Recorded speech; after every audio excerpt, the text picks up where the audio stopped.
Hi friends, അസ്സലാമു അലൈക്കും. ബിസ്മിക്ക് ചാനലോട്ട് എല്ലാവർക്കും സ്വാഗതം. ഇന്ന് നമ്മളൊരു വെറൈറ്റി തരിക്കഞ്ഞിയായിട്ട് തയ്യാറാക്കി എടുക്കുന്നത് എങ്ങനെയാണെന്ന് നോക്കാം. അതിനായിട്ട് ഇതുപോലെ ഒരു പാൻ വെച്ചിട്ട് 1 ടീസ്പൂൺ നെയ്യ് ചേർത്തിട്ട് ഒന്ന് മെൽറ്റായി വരുമ്പോൾ ഇതിലേക്ക് നമുക്ക് വളരെ കനം കുറഞ്ഞിട്ടുള്ള സേമിയ ഒരു അരക്കപ്പ് ചേർത്ത് കൊടുക്കാം. നിങ്ങൾക്ക് കനം കൂടിയ സേമിയ ആണെങ്കിലും കുഴപ്പമൊന്നുമില്ല, നല്ല ടേസ്റ്റ് തന്നെയായിരിക്കും. എൻ്റെ അടുത്ത് ഈ കനം കുറഞ്ഞുള്ളതുകൊണ്ടാണ് ചേർത്ത് കൊടുക്കുന്നത് കേട്ടോ. അപ്പോൾ അതായത് ഇതുപോലെ ഒന്ന് ചെറുതായിട്ടൊന്ന് മൂത്ത് വരുന്ന സമയത്ത് നമുക്കിതൊന്ന് ഇറക്കി വെക്കാം കേട്ടോ. ഈ ഒരു പരുവം ആയാൽ മതി. ഇത് നമുക്ക് ഈ പാത്രത്തിൽ തന്നെ വെക്കണ്ട, ഒന്നും കൂടി മൂത്ത് പോകും. അപ്പോൾ വേറൊരു പാത്രത്തിലേക്ക് മാറ്റാം. അപ്പോൾ അതാ ഇതേപോലെ ഞാനൊരു പാത്രം അടുപ്പത്ത് വെച്ച് കൊടുത്തിട്ടുണ്ട്. ഇതിലേക്ക് നമുക്ക് പഞ്ചസാര ചേർത്ത് കൊടുക്കാം. പഞ്ചസാര ഞാൻ ഇതിലേക്ക് 2 ടേബിൾ സ്പൂൺ പഞ്ചസാരയാണ് ചേർക്കുന്നത് കേട്ടോ. ഇത് നമുക്കൊന്ന് കാരമൽ ചെയ്തെടുക്കാൻ വേണ്ടിയിട്ടാണ്. കാരമൽ ചെയ്യുമ്പോൾ പ്രത്യേകം ശ്രദ്ധിക്കണം. ഇപ്പം ഞാൻ മീഡിയം ഫ്ലെയിമിലാണ് വെച്ചിട്ടുള്ളത്. ചൂട് കട്ടിയുള്ള പാത്രമൊക്കെ ആണെങ്കിൽ നമുക്കൊരു മീഡിയം ഫ്ലെയിമിൽ വയ്ക്കാം, അല്ലെങ്കിൽ ലോ ഫ്ലെയിമിൽ വെക്കണേ കാരമലാക്കാൻ. ഇപ്പം ഞാനൊരു മീഡിയം ഫ്ലെയിമിൽ വെച്ചിട്ട് ഇത് മെൽറ്റായി തുടങ്ങി വരുന്ന സമയത്ത് നമുക്ക് ലോ ഫ്ലെയിമിലേക്ക് മാറ്റാം കേട്ടോ. അപ്പോൾ ഇതൊന്നിങ്ങനെ മെൽറ്റായി തുടങ്ങുന്നുണ്ട്. ഇങ്ങനെ മെൽറ്റായിട്ട് കളർ ഇതേപോലെ ചേഞ്ച് ആവുന്ന സമയത്ത് നമുക്ക് ഫ്ലെയിം ഏറ്റവും ലോയിലേക്ക് മാറ്റിയിട്ട് ഒന്ന് കാരമൽ ചെയ്തെടുക്കാം. ഈ ഒരു കളറായാൽ മതി. ഇതിലും ഒരുപാട് ഡാർക്ക് ആകാൻ നിൽക്കരുത്. അപ്പം നമ്മുടെ തരിക്കഞ്ഞിക്ക് ഒരു പുകച്ചൂര ടേസ്റ്റാണ് ഉണ്ടാവുക കേട്ടോ. അപ്പം ഞാൻ ഇതിലേക്ക് 1/2 ലിറ്റർ പാലാണ് എടുത്തിട്ടുള്ളത്. അത് നമുക്ക് ഇതിലേക്ക് ഒഴിച്ചു കൊടുക്കാം. ഞാൻ ഫ്രിഡ്ജിൽ നിന്ന് എടുത്തിട്ടുള്ള തണുത്ത പാൽ തന്നെയാണ് ചേർത്ത് കൊടുക്കുന്നത്. തിളപ്പിച്ച പാൽ വേണമെന്നൊന്നും നിർബന്ധമൊന്നുമില്ല. എന്നിട്ട് ഈ പാൽ കൂടെ ഒഴിച്ചിട്ട് പാലൊഴിക്കുമ്പോൾ തണുത്ത പാലൊഴിക്കുമ്പോൾ എന്തായാലും കാരമൽ ഒന്ന് കട്ടയാകും. അപ്പോൾ ഫ്ലെയിം ഒന്ന് കൂട്ടിയിട്ട് നമുക്ക് ഈ പാലൊന്ന് ചൂടായി വരുമ്പോൾ കാരമലായ പഞ്ചസാര മെൽറ്റായി വന്നോളൂ കേട്ടോ. ആ സമയം കൊണ്ട് ഞാനിവിടെ ക്യാരറ്റ് എടുത്തിട്ടുണ്ട്. ഒരു ചെറിയ ക്യാരറ്റാണ് എടുത്തത്. അതൊന്ന് അരച്ചെടുത്തിട്ടുണ്ട് കേട്ടോ. വേവിച്ചിട്ട് അരച്ചെടുത്തതാണ്. വേവിച്ച് ഞാൻ ആദ്യം തന്നെ ഇത് ഫ്രീസറിൽ നോമ്പിന് മുമ്പ് തന്നെ വെച്ചിട്ടുണ്ട്, ആവശ്യത്തിന് കുറച്ച് എടുക്കാൻ വേണ്ടിയിട്ട്.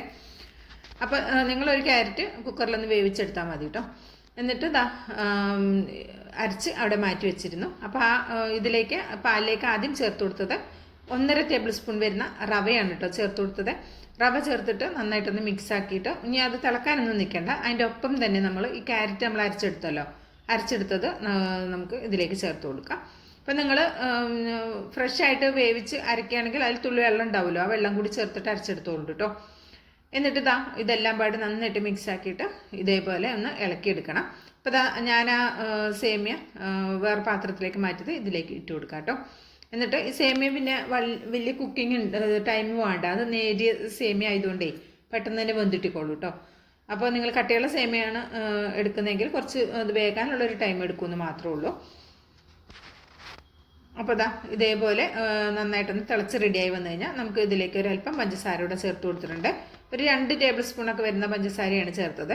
നിങ്ങൾക്ക് മധുരം നിങ്ങളുടെ എത്ര വേണോ അതിനനുസരിച്ച് ചേർക്കാം. നിങ്ങൾക്ക് മിൽക്ക് മെയ്ഡൊക്കെ ഉണ്ടെങ്കിൽ ചേർത്ത് കൊടുത്താൽ കുറച്ചുകൂടി ടേസ്റ്റ് കൂടുതലായിരിക്കും കേട്ടോ. ഇതുപോലെ ഒന്ന് തിളച്ച് കഴിഞ്ഞാൽ നമുക്കിതിലേക്ക് ഏലക്കയുടെ പൊടിയൊക്കെ ചേർത്ത് കൊടുക്കാം. ഏലക്കയുടെ ഫ്ലേവർ ഇഷ്ടമല്ലെങ്കിൽ അങ്ങനെ അത് ഫ്ലേവർ ഇല്ലാതെ നമുക്ക് കഴിക്കാൻ നല്ലതാണ് കേട്ടോ. ഇതിവിടെ തിളച്ച് വന്നിട്ടുണ്ട്. അപ്പോൾ ഞാനിതോടെ മാറ്റി വെച്ചു. ഇനി ഇതേപോലെ 1 ടീസ്പൂൺ നെയ്യ് ചേർത്ത് കൊടുക്കാം. ഇതിലേക്ക് ഞാൻ കുറച്ച് ഉള്ളി, ഒരു 3 ഉള്ളി എടുത്തിട്ടൊന്ന് വട്ടത്തിൽ നിന്ന് കട്ടാക്കി എടുത്തതാണ്, അതുകൂടെ ചേർത്ത് കൊടുക്കാം. ഇനി ഇതിലേക്ക് ഒരല്പം കിസ്മിസ്, 1 ടേബിൾ സ്പൂണോളം വരുന്ന കിസ്മിസ് കൂടെ ചേർത്ത് കൊടുത്തിട്ടുണ്ട്. അതുകൂടെ ഞാൻ ഇതിലേക്ക് ചേർത്ത് കൊടുക്കുന്നുണ്ട്. അങ്ങനെ നമുക്ക് താളിച്ചൊഴിക്കാം. അങ്ങനെ അടിപൊളിയായിട്ടുള്ള വെറൈറ്റി ആയിട്ടുള്ളൊരു തരിക്കഞ്ഞി ഇവിടെ റെഡി ആയിട്ടുണ്ട്. അപ്പോൾ ഈ നോമ്പിന് തരിക്കഞ്ഞിയൊക്കെ ഉണ്ടാക്കുമ്പോൾ ഇതുപോലെ ഒന്ന് റെഡിയാക്കി നോക്കിക്കോ. എല്ലാവർക്കും ഇഷ്ടമാകും. വ്യത്യസ്തമായൊരു ടേസ്റ്റാണ്. നമുക്ക് കൂടുതൽ കുടിക്കാൻ തോന്നും, അത്രയും നല്ല ടേസ്റ്റി ആയിട്ടുള്ള ഒരു വെറൈറ്റി തരിക്കഞ്ഞിയാണ് കേട്ടോ. അപ്പോൾ എല്ലാവരും ഒന്ന് ട്രൈ ചെയ്ത് നോക്കിക്കോ. ഇത്രയും കട്ടി വേണ്ട എന്നുണ്ടെങ്കിൽ നിങ്ങൾക്ക് 1/2 ലിറ്റർ പാൽ ചേർക്കുന്നത് കുറച്ചുകൂടി പാൽ കൂട്ടി ചേർത്താൽ മതിയാകും കേട്ടോ.